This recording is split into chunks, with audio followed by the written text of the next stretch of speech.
네, 주로 이쪽에 있네요.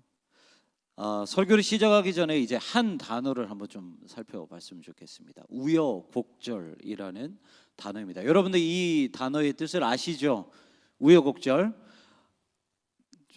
대답해줘요. 어차피 한 주만 보고 끝날 사람이니까 어차피 대답 좀 해줘. 자, 우여곡절이라는 단어는요, 여러 가지로 이 뒤얽힌 복잡한 사건 이런 것들을 우여곡절이라고 합니다. 여러분들 인생은요 우여곡절의 연속이죠. 지난 날도 우여곡절이고 오늘 우리가 살아가는 날도 우여곡절이고 앞으로 우리가 살아가야 할 날도 우여곡절의 인생을 살아갑니다. 그런데 보통 우리가 이 우여곡절이라는 단어를 쓸 때 보통 어떻게 사용하냐면 내 인생, 지금까지 살아온 인생은 우여곡절과 같은 인생이었지만 그래도 나는 목표한 바를 이루었다. 보통 이렇게 흘러가길 바라고 이런 단어로, 이런 문맥으로 많이 사용을 합니다. 하지만 우리가 살아가는 그 현실은 어떻습니까? 이 우여곡절 끝에 내가 바라는 그 목표가 이루어지기를 원하지만 사실 어디가 끝인지 보이지 않는 그 먼 목표를 놓고 우리는 끊임없이 달려가고 있죠. 그것이 우리의 인생입니다. 여러분들께 한 가지 질문을 드려볼게요. 여러분들의 인생의 목표는 무엇입니까? 다시 한번 질문 드려볼게요. 그리스도인으로서 여러분들의 인생의 목표는 무엇입니까? 여러분들은 과연 그리스도인으로서 세상을 살아갈 때 무엇을 위해 최선을 다하면서 살아가고 있는지 그것을 여러분들께 꼭 묻고 싶어요.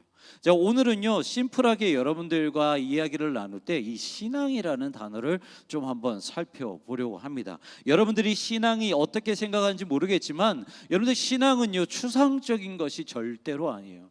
여러분들의 처한 그 삶의 현실 가운데서 삶 가운데서 투쟁하고 싸우고 때로는 내 몸이 찢어지고 내 마음이 찢어지고 내 영혼이 상할 정도로 여러분들이 신앙 때문에 이 세상 가운데서 살아갈 때 그 어렵고 희노애락이 담겨져 있는 그 모든 것들이 여러분들의 진짜 신앙이라는 거예요. 그래서 오늘 저와 함께 말씀을 나눌 때 여러분들의 이 마음 한가운데 그냥 추상적인 나의 신앙이 무엇인가 이게 아니라요, 내가 진짜 현실 가운데서 싸워가고 있는 나의 진짜 신앙, 내 솔직한 신앙은 무엇인지 좀 그것을 머릿속으로 계속해서 생각하면서 말씀을 함께 나눠봤으면 좋겠습니다.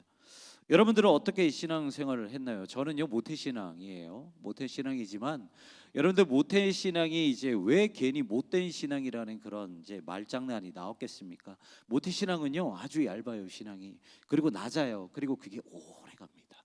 어릴 적부터 듣고 자란 게 있기 때문에 뭔가 이렇게 이제 뜨거운 열정을 이렇게 타오르고 그것을 가지고 신앙생활하기가 힘들어요. 그런데 저도 이제 모태신앙으로 이제 자라다가 하나님을 뜨겁게 만난 때가 있었는데 그때가 언제냐면 이제 고등학교 1학년 때예요. 하나님을 인격적으로 영접했어요. 그래서 저는 늘 고백을 할 때 어떻게 고백을 하냐면 저는 모태신앙으로 자라왔습니다라고도 맞지만 제가 하나님을 인격적으로 만날 때는 고등학교 1학년 때입니다라고 저는 오히려 그것을 더 먼저 말합니다. 여러분들 이것이 신앙의 시작점이라는 거예요.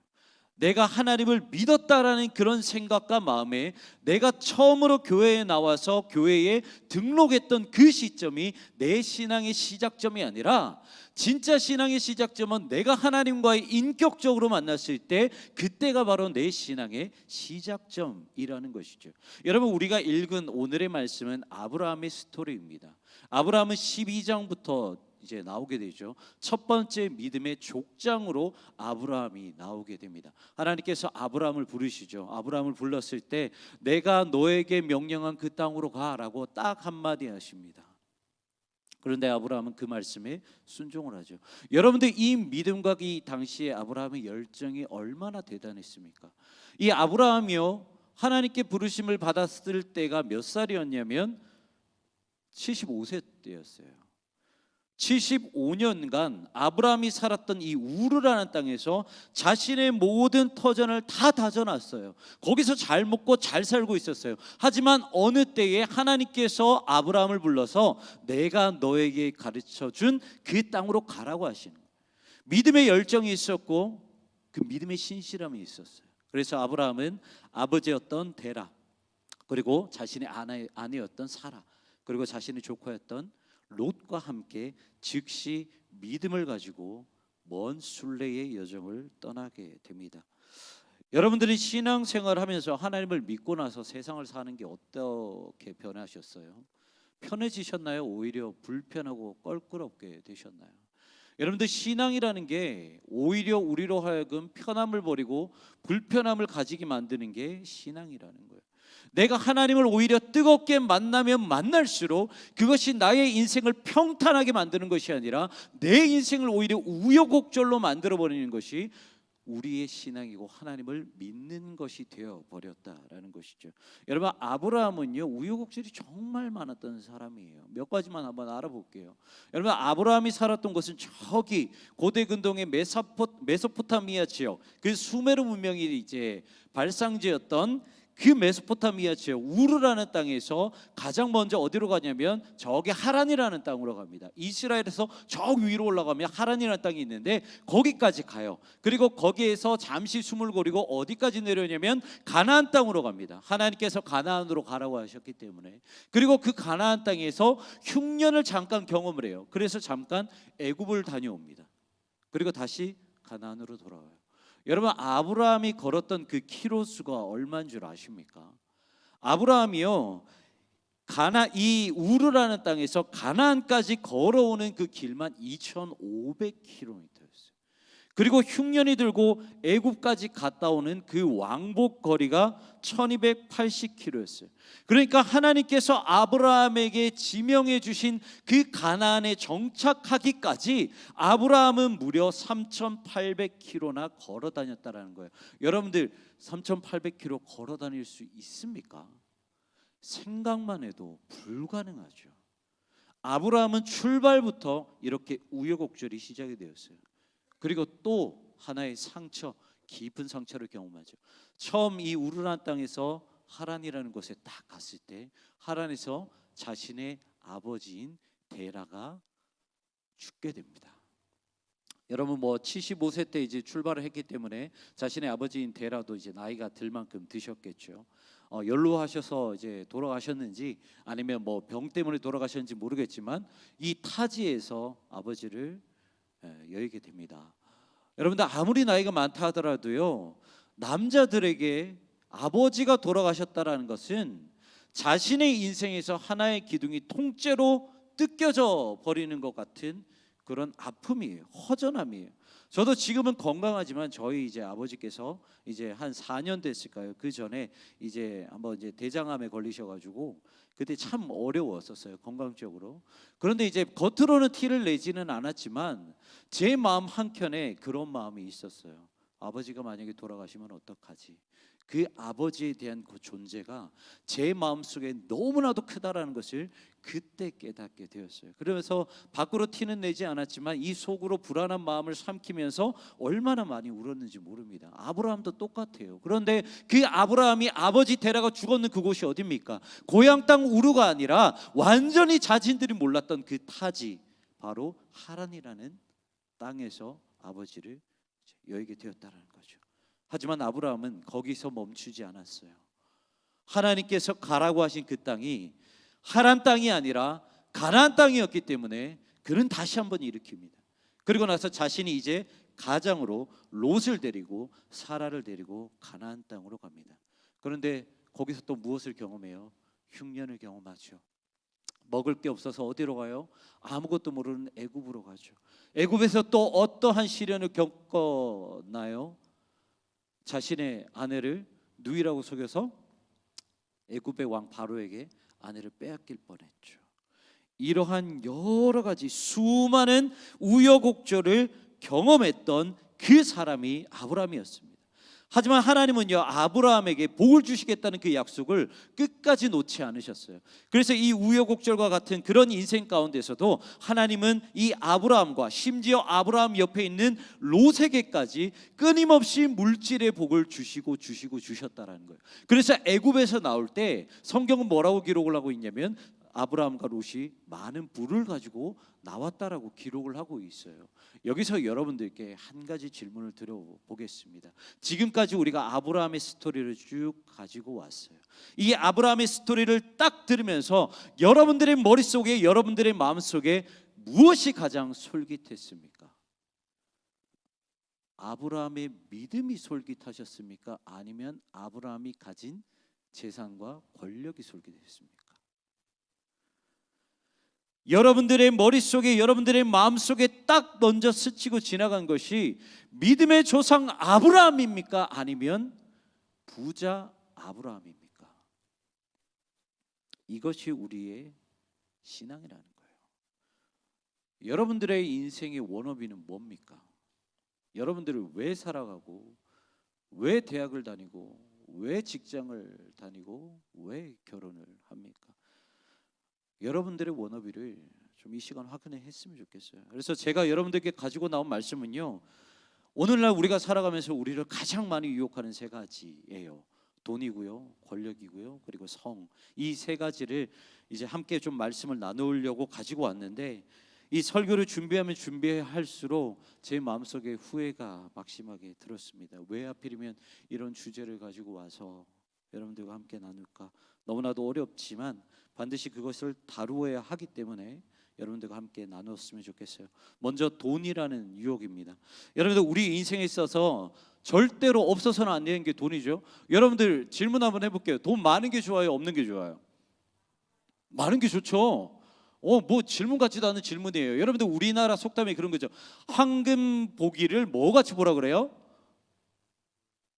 네.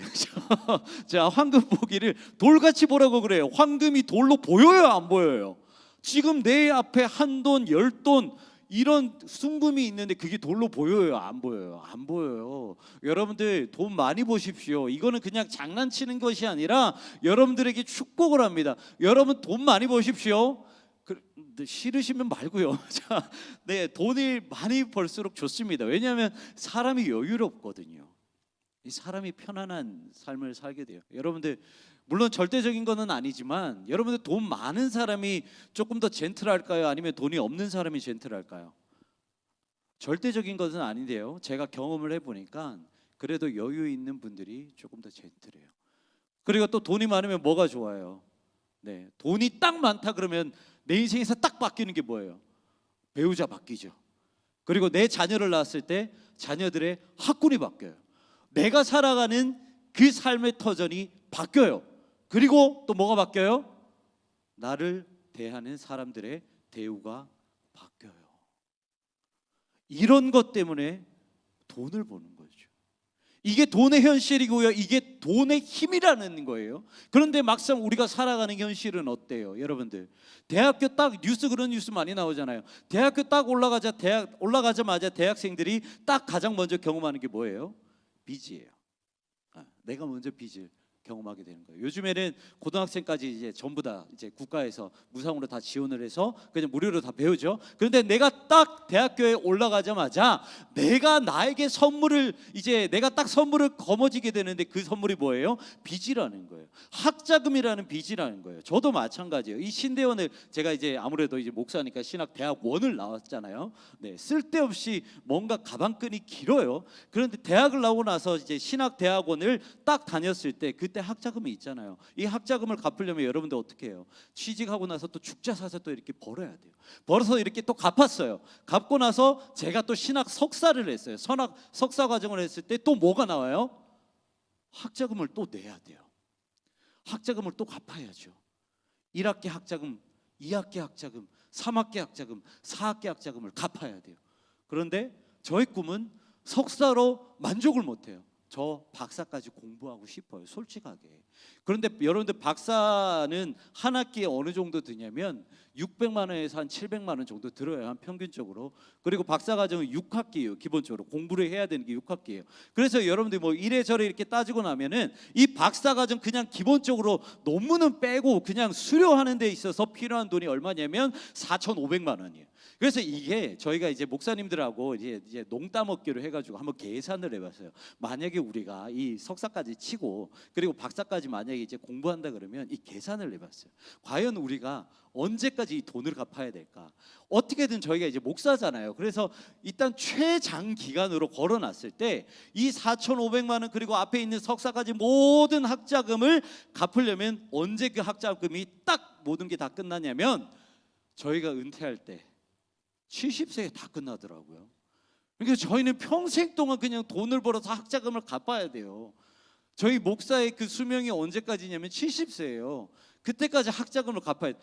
여러분들 생각을 해봐요. 그때 되면은 손자가 대학을 다니고 있을 수도 있어요. 그런데 손자 학자금이 아니라 내 학자금을 평생 동안 그때까지 갚고 있다는 거예요. 그런데 여러분들 이게 우픈 현실이죠. 이게 오늘날 대학을 살아가는 여러분들과 같은 청년들의 인생이에요. 왜 결혼을 안 해요? 왜 죽자사자 취준생이 되어서 어떻게든 더 좋은 직장을 가지려고 노력을 합니까? 그런 것들을 다 갚아야 되니까요. 학자금이 문제예요. 여러분들이 나이가 들면 들수록 여러분들 가운데 또 생활에 필요한 돈들이 생겨요. 결혼도 해야 되잖아요. 여러분들 집도 마련해야 되잖아요. 여러분들 차도 사야 되잖아요. 여러분들이 가장 기본적으로 해야 될 그 모든 것들을 학자금뿐만 아니라 그런 것들을 경험하면서 살기 위해서는 돈을 갚을 수밖에 없어요. 평생 동안. 그것이 우리가 살아가고 있는 돈의 현실이라는 거죠. 여러분들 유대인들 속담 중에 이런 속담이 있어요. 돈은 모든 것을 움직인다. 아까 우리나라 속담하고 완전히 다르죠. 우리나라는 황금 보기를 돌같이 보라고 하는데 유대인들은 돈이 모든 것을 움직인다라고 말을 하고 있습니다. 그런데 마치 이걸 그냥 겉핥기로 들으면은 그냥 유대인들이 그냥 돈을 미친 듯이 버는 것처럼 그렇게 해야 된다라고 이렇게 말을 하고 있는 것 같지만 유대인들은요 태어나고 나서 6개월이 되었을 때 유대인 아이들한테 시키는 게 있어요. 뭐냐면 기부를 위한 체다카라는 저금통을 하나 만들어서 엄마 아빠가 그 6개월밖에 되지 않은 아이의 손에 그 돈을 쥐어준 다음에 그 저금통에 돈을 넣는 훈련을 그때부터 시켜요. 그래서 이 유대인들은요 돈을 버는 이유가 그 목적이 명확합니다. 기부를 위해서 벌어요. 그리고 돈을 벌 때도 그냥 무슨 개처럼 그렇게 돈을 버는 게 아니라 그냥 무슨 수단과 방법을 가리지 않고 돈을 버는 게 아니라 정직하게 돈을 버는 것이 그들의 규칙입니다. 여러분들 우리가 성경적이다 이런 말을 되게 많이 하죠. 그런데 여러분들 이 성경적이다라는 말이 뭘까요? 과연 이 성경 66권에 있는 내용을 모든 것을 다 통달해 가지고 이 말씀대로 지키는 게 성경적인 건가? 이 제가 청년부 때요 저를 이제 가르쳐 주셨던 청년부 담당 목사님께서 명확하게 이 성경적이라는 말을 정의를 해주셨어요. 뭐라고 말씀하셨냐면 하나님 앞에 정직해라. 그리고 인간이 살아가는 그 인간의 도덕 안에서 정직해라. 그렇다면 너희 마음대로 다 해라. 그게 성경적이다라고 말을 하더라고요. 하나님 앞에 정직하고요. 그리고 도덕 앞에 정직하면 모든 것을 다 하셔야 된다는 거예요. 그게 성경적이라는 거예요. 여러분들 돈이라는 현실 앞에서 이 돈이라는 힘 앞에서 여러분들은 어떠한 자세를 가지고 돈을 벌고 어떠한 자세를 가지고 돈을 경험하고 있습니까? 원래 저는요 이 신대원을 먼저 가지 않았어요. 저는 원래 이제 건설회사를 다녔습니다. 이 이제 건설회사를 다닐 때 저는 이 검은 돈의 무서움이 얼마나 무서운지 저는 그때 경험을 했어요. 이제 제가 건설회사 다닐 때 이제 제가 속한 팀이 있잖아요. 제가 주로 일했던 곳이 삼성역, 여의도, 그다음에 구로, 여기 바로 위에 있는 가산 디지털. 여기 이제 저희가 지은 건물들이 많아서 거기를 이렇게 주로 왔다 갔다 했습니다. 그런데 이제 어느 날 이제 여러 가지 이렇게 뭐 사업이 나오잖아요. 그런데 입찰건이 하나 나왔어요. 큰 빌딩에 리모델링하는 입찰건이 하나 나왔습니다. 그때 저희 회사도 당연히 그 입찰에 참여를 했죠. 그런데 이 입찰에 참여하는 그 순간부터 뭘 했냐면 사람을 매수하기를 시작을 합니다. 그때 저희 팀이 담당했던 그 임무가 무엇이었냐면 그 빌딩을 관리하는 경비실장에게 돈을 주는 거였어요. 어떻게 했을까요? 먹고 살아야 하잖아요. 물론 제가 직접 전달해 준 건 아니에요. 그때 당시에 이제 팀장님이 직접 전달해 주셨지만 제가 그 팀의 팀원이었어요. 같이 갔어요. 먹고 살아야 되잖아요. 그래서 그 경비 실장에게만 수백만 원의 현찰을 갖다 줬어요. 이 경비원에게 이 정도 줬으면 여러분들 윗선에다 얼마를 줬겠어요? 그렇게 사람을 매수합니다. 결과가 어떻게 됐을까요? 저희 회사가 입찰을 따냈어요. 수십억을 따냈단 말이에요. 그랬으면 여러분들 수십억을 따내고 난 뒤에 저희에게 돌아오는 보상이 뭘까요? 저에게 돌아오는 거, 잘했다 축하가 오죠. 그리고 나서 보너스가 나오죠. 그리고 회식하라고 돈이 나오죠. 그리고 인사고과에 반영이 됩니다. 여러분, 인사고과에 제 점수가 높아지면 어떻게 될까요? 저와 같이 있었던 동기보다 제가 더 빨리 승진하게 됩니다. 여러분들 승진 더 빨리 하면 어떻게 돼요? 돈 더 많이 벌죠. 직급이 달라집니다. 여러분들, 이것이요 돈의 힘이에요. 내가 나이가 들수록 내가 지킬 가족이 생기고요, 내가 지킬 나의 커리어가 생기고요, 내가 지켜야 될 것들이 여러 가지가 생기게 되면 그때부터 나는 무엇이 필요해요? 돈의 힘이 필요하다라는 거예요. 그때부터는 돈의 힘에 빌붙기 시작하는 거예요. 이렇게 돈의 힘에 우리는 휘둘릴 수밖에 없다라는 거죠. 여기서 여러분들께 질문 드려볼게요. 이러한 인생 가운데 하나님을 발견할 수 있습니까? 두 번째는요, 돈과 절대로 뗄래야 뗄 수 없는 것이 있죠. 바로 이 권력이라는 것입니다. 여러분들 영화 내부자들 보셨죠? 혹시 안 보셨나요? 내부자들 보셨죠? 안 본 척하지 마요. 다 봐놓고서. 자, 내부자들 보면은 참 이 영화가 참 좀 마음을 좀 이 우리의 영혼을 좀 더럽게 하는 그 영화 중에 하나인 것 같아요. 여기 보면은 이 더러운 주인공 3명이 나옵니다. 기업 회장이 나오고요, 그리고 차기 대권 주자가 나오고요, 그리고 세 번째는 언론사 논설위원이 나오죠. 그런데 이 참 영화가, 이 감독이 그걸 의도했는지는 모르겠지만 이 세 사람이 나오는 장면이 딱 등장을 하면 그 안에 무슨 이야기를 심어넣냐면 돈 이야기를 심어넣어요. 그리고 권력 이야기를 심어넣어요. 그리고 그들이 있을 때 꼭 무엇이 등장해요? 성이 등장을 합니다. 돈이 등장을 하고 권력이 등장하고 성이 등장을 해요. 근데 참 웃기죠. 여러분들, 돈과 권력은 뗄래야 뗄 수가 없어요. 왜냐하면 권력이 힘이고 권력이 돈이기 때문에. 그런데요, 이렇게 뗄래야 뗄 수 없는 이 돈과 권력이요, 서로가 서로에게 필요가 없다라는 것을 딱 느끼기 시작을 하면 뒤도 돌아보지 않아요. 바로 갈라집니다. 그게 돈과 권력이에요. 그런데 여러분들, 이 권력이라는 것이 진짜 무서움이 뭔 줄 아세요? 권력이라는 것은요, 나를 하나님으로 만들어 버린다는 거예요.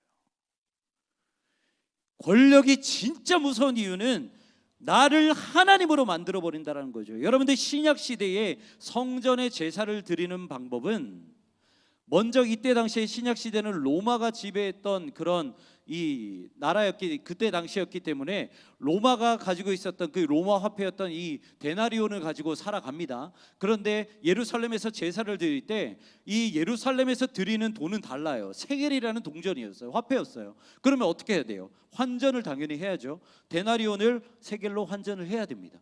그리고 나서 환전한 이 돈을 가지고 제물로 올려드릴 이 동물들을 사야 돼요.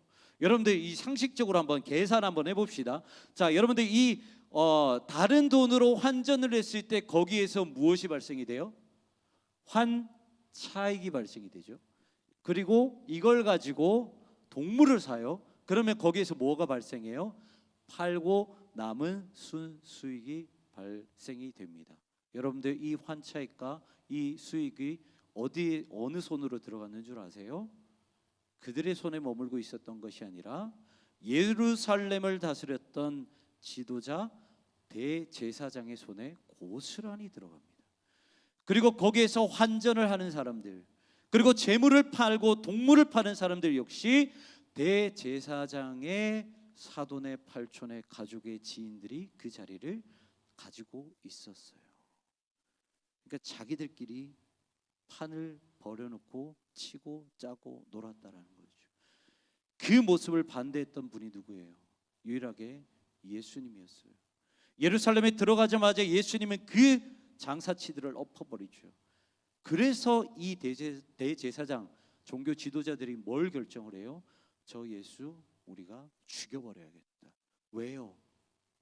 물론 자신의 기득권을 뺏은 것도 있겠지만 더 큰 이유는 뭐냐면 이미 그들은 예루살렘 성전 안에서 일을 하는 종교 지도자들이었지만 그들은 이미 자신이 하나님이 되어버렸기 때문이에요.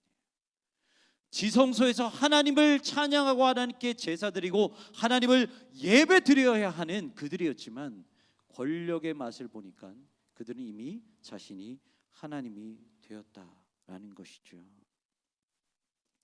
여러분들 여기에서요, 여러분들께 다시 한번 질문해 보겠습니다. 이런 인생 가운데서 여러분들은 하나님이 보이십니까? 마지막 세 번째는요, 성이에요. 성은 뭐 말할 것도 없죠. 이 사람을 가장 파멸의 길로 몰아넣는 것이 성이에요. 이 성은요 원래 하나님이 창조하신 정말 고귀하고 거룩한 것이 성입니다. 여러분들 하나님이 이 여섯째 날에 아담과 하와를 딱 창조하시고 났을 때 처음에 아담과 하와의 모습이 어땠어요? 옷을 걸치고 있었나요? 아니면 싹 벗고 있었어요? 어때요? 하나도 걸친 것이 없이 싹 벗고 있었어. 오늘날이었으면 요즘 같았으면 큰일 나죠. 그런데 그때 당시에는 아담과 하와는 아무것도 걸치지 않고 그냥 마음대로 에덴 동산을 거닐렸다는 거예요. 여러분들 이 말이 뭐예요? 그 두 사람 가운데 옷을 벗고 있어도 여러분들 부끄러움이 있었다라는 거예요? 없었다라는 거예요? 부끄러움이 없었다라는 거예요. 왜요? 성은 거룩한 것이었기 때문에. 그런데 그 안에 딱 죄가 들어가자마자 이 두 사람이 느꼈던 게, 행동했던 게 뭐예요? 바로 무화과 나뭇잎을 따서 가려버리는 거죠. 부끄러움이 그 안에 들어가는 거예요. 그리고 그것이 더욱더 타락하면서 그것이 어떻게 돼요?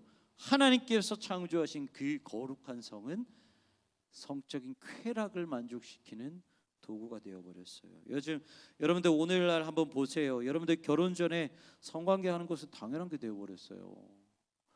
이 무슨 속궁합이라는 말이 뭐예요 그게? 너무나도 당연한 게 되어버렸어요.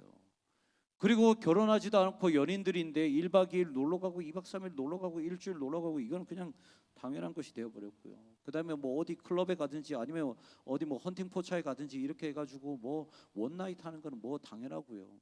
그리고 요즘 시대에 왜 이렇게 라면을 많이 드세요? 뭐 심심하면 라면 먹으러 가지. 모른 척 하나요 지금? 맨날 첫날 라면 먹고 가세요. 여러분들 이것이 여러분들이 지금 저와 여러분들이 살아가고 있는 현실이라는 거예요. 그리고 요즘에 뉴스 많이 뜨죠. 예고도 하고요, 충동적으로도 합니다.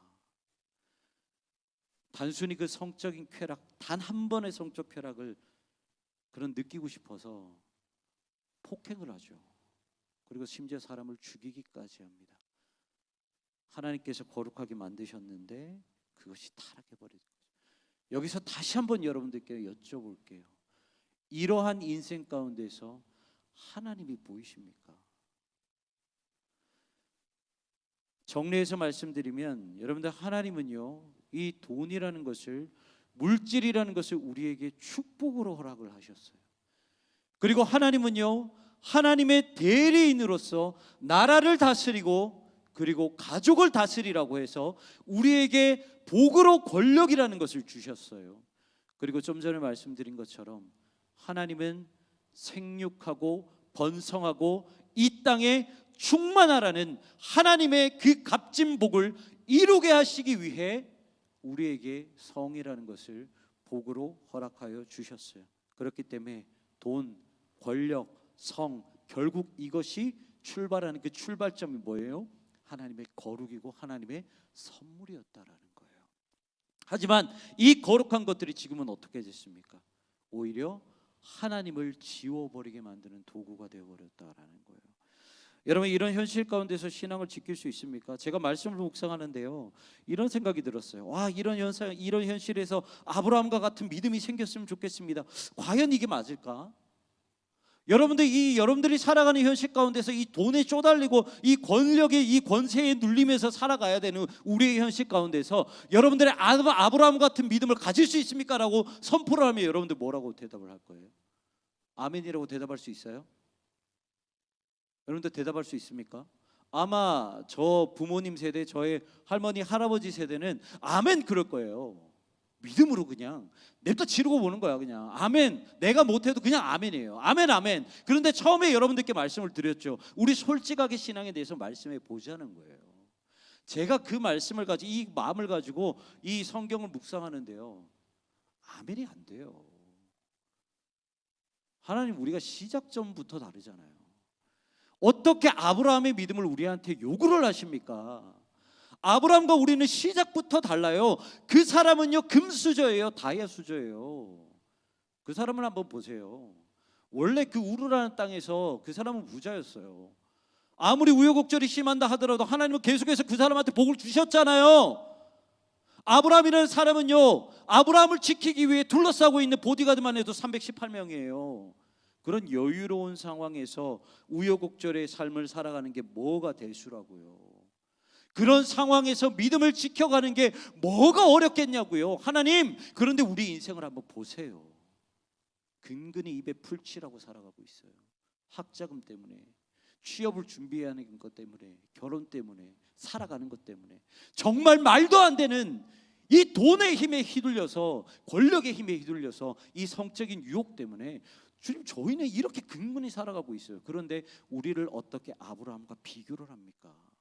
왜 아브라함의 믿음을 우리한테 요구하십니까? 저는 처음에 딱 그 생각부터 들더라고요. 여러분들은 어떠십니까? 여러분들은 쉽게 아멘이라고 할 수 있어요? 저는 못하겠어요. 그런데 제가 계속해서 이 말씀을 여러 번 묵상하면서 딱 봤는데 제 눈에 딱 들어온 게 뭐냐면 아브라함의 모습이 아니라 롯의 모습이 저한테 딱 들어왔더라고요. 여러분들, 롯은 아브라함과 어떠한 상황이었을까요? 아브라함과 우리를 비교했을 때 뭐 그렇다 쳐요. 그런데 아브라함과 롯을 비교하면 어땠을까요? 똑같았다는 거예요. 다를 게 없어요. 롯도요, 우르에서 잘 살았어요. 그리고 3,800km가 되는 우여곡절을 경험했어요. 할아버지 데라가 죽었어요. 자신의 숙모였던 사라가 자칫 잘못하면 애굽 왕의 부인이 될 뻔했어요. 여러 가지 우여곡절을 아브라함과 똑같이 경험했고, 애굽에서 나올 때 심지어 성경에서 뭐라고 해요? 롯도 겁나게 부자가 되어서 나왔다라고 기록을 하고 있어요. 아브라함과 똑같아요. 그런데 롯의 신앙생활을 뒤집어 보니까 아브라함과 완전히 달랐다라는 거죠. 아브라함은 끝까지 믿음을 지켰어요. 그런데 롯은 어떤 인생을 살았나요? 여러분들, 롯에 대해서 한번 쭉 묵상해 봤을 때 롯은 우여곡절의 인생을 살았지만 그의 인생 가운데 하나님이 있었을까요? 없었을까요? 그의 인생 가운데 하나님은 없었다라는 거예요. 이미 롯이 가지고 있는 돈이 하나님을 지워버렸고, 롯이 가지고 있는 권력이 하나님을 지워버렸고, 롯이 유혹당한 그 성이 하나님을 지워버렸다라는 거예요. 그걸 어디에서 우리가 볼 수 있냐면 오늘 보면 10절 말씀에서 볼 수 있습니다. 10절 말씀 띄워주실 수 있나요? 한번 같이 읽어볼게요. 시작. 이에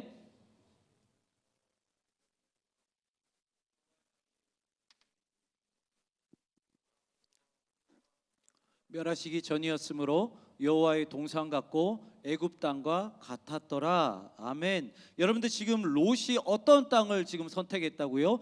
요단 동편에 있는 기름진 땅. 그런데 그 땅이 어디 근처라고요? 음란의 처소였던 소돔 근처 땅이었다는 거예요. 여러분들 잘 봐요. 잘 들어야 돼요. 롯의 신앙의 출발점이 어디였습니까? 아브라함과 똑같아요. 너는 내가 너에게 명령한 땅으로 가라. 이게 롯의 시작이었어요.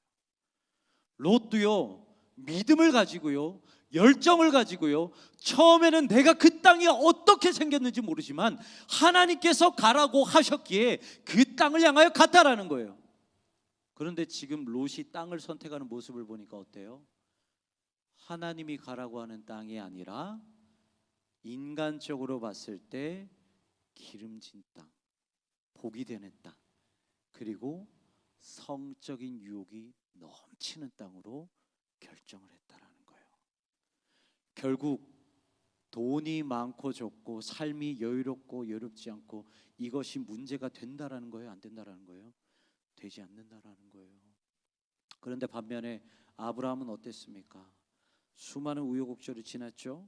그런데 아브라함은 그 우여곡절 끝에 어떻게든 돈이 아니라 권력이 아니라 하나님만 붙잡으려고 노력했던 사람이에요. 두 가지에서 알 수가 있는데, 첫 번째는요, 아브라함이 애굽에서 돌아와 가지고 이제 어디에서 제단을 쌓았냐면 베델과 아이 사이에 쌓았다라고 기록을 하고 있어요. 무슨 말이냐면 사람이 완전히 없는 곳을 선택했다라는 거예요. 사람이 살고 있는 베델이라는 도시, 사람이 살고 있는 아이라는 도시, 내가 여기에 가서 남들이 보는 앞에서 내가 가지고 있는 것들을, 돈과 명예와 권력들을 자랑하면서 거기에서 제단을 쌓아 하나님께 예배드리는 게 아니라 나를 방해하는 그 작은 것들이 있더라면 그런 것들을 다 물리쳐버리는, 사람들이 아무도 없고 유혹할 거리가 아무도 없는 베델과 아이 사이, 그 아무것도 없는 그 광야에서 제단을 쌓고 하나님만 온전히 예배했다라는 거예요. 그리고 두 번째는 뭐냐면 롯과 아브라함이 갈라질 때 땅의 선택권을 롯에게 줬다라는 거예요. 원래 여러분들 아브라함이 큰아버지죠. 아브라함이 큰아버지죠. 그리고 롯이 조카예요. 그러면 땅을 고를 선택권이 누구한테 먼저 있어요? 아브라함의 롯이에요. 아브라함이에요. 아브라함이 그냥 자기가 먼저 이렇게 딱 선택하고 그냥 너 남은 땅 가져 이러면 되는데, 아브라함은 그 땅을 선택할 수 있는 권한을 롯에게 줬습니다. 왜 롯에게 줬을까요? 이유는 하나예요. 땅을 선택할 필요가 없었기 때문이에요. 왜요? 아브라함 처음부터 그의 신앙생활을 어떻게 시작했어요? 하나님이 가라고 하는 그 땅에 가는 게 그의 신앙이었어요. 그것이 가나안이 됐든 그것이 애굽이 됐든 그것이 하란이 됐든, 하나님이, 이 아브라함이 거하는 그 초소는 어디 선택해서 고르는 그 땅이 아니라 하나님이 가라고 하는 그 땅이 아브라함이 가는 땅이고 아브라함이 사는 땅이었기 때문에 아브라함에게는 이 땅을 선택하는 것이 필요가 없었어요. 그래서 롯에게 준 거예요. 사랑하는 우리 청년 여러분, 여러분들이 살아가는 현실은요, 죄송하지만 쉽게 바뀌지 않아요. 절대로 바뀌지 않습니다. 그렇다면 여러분들이 하루하루 살아가는 그 우여곡절 같은 그 인생에서 여러분들은 어떻게 신앙생활을 하겠습니까? 저는 여러분들께 딱 한 가지밖에 말씀드릴 게 없어요. 뭐냐면 그냥 주님 한 분 붙잡는 거예요. 저는 다른 대답을 못 찾겠어요. 뭐 여러분들 뭐 기도 열심히 하십시오, 뭐 금식하십시오, 뭐 와가지고 뭐 말씀 그냥 1년에 그냥 막 성경 일독 뭐 이렇게 뭐 하십시오, 이게 아니고요. 그냥 주님 한 분만 붙잡으십시오. 저는 그 대답밖에 나오지 않더라고요. 여러분들, 제가 여러분들보다 살아봤자 얼마나 더 살겠습니까? 저보다 더 많이 사신 분도 여기 계시는데, 그런데요, 이 짧은 인생 살아봤더니 실수해도 돼요. 실수를 두려워하지 마세요. 넘어져도 돼요. 성경에도 7번 넘어져도 8번 일어나도 된다 그랬어요. 그런데 실수하고 넘어져도 여러분들이 끝까지 놓치지 말아야 될 것이 있어요. 그게 뭐냐면 바로 하나님 붙잡는 거예요. 그리고 여기에 복된 교회 청년이라고 이렇게 묶어놨잖아요.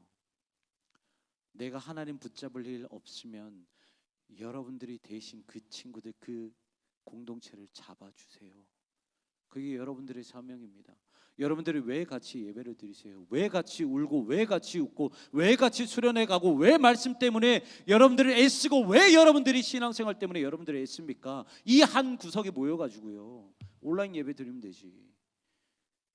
서로가 서로 잡아주려고 하나님께서 보내주신 거잖아요. 우리 찬양팀 나오시겠어요? 여러분들, 그 미래학자 엘빈 토플러라는 사람이 있습니다. 이 엘빈 토플러라는 사람이요, 이렇게 말을 했어요. 잘 들어보세요. 21세기의 문맹은 읽고 쓸 줄 모르는 것이 아니라 배우고 잊고 다시 배울 줄 모르는 것이 21세기의 문맹이다라고 말을 하고 있어요. 우리한테 고스란히 가지고 와볼게요. 우리는요, 영적인 문맹은 실수해도 돼요, 넘어져도 돼요. 그런데 넘어졌을 때 다시 하나님 찾지 않는 것이 영적인 문맹이라는 거예요. 여러분들 이 말씀을 꼭 기억하셨으면 좋겠습니다. 여러분들 주변에서 여러분들을 시달리게 만들고, 여러분들 힘들게 만들고, 여러분들을 어렵게 만드는 것들이 참 많을 거예요. 하지만 그렇게 해서 여러분들이 힘들더라도 꼭 주님 붙잡고 나갔으면 좋겠습니다. 오늘 우리가 말씀을 기억하면서 함께 찬양했으면 좋겠는데요.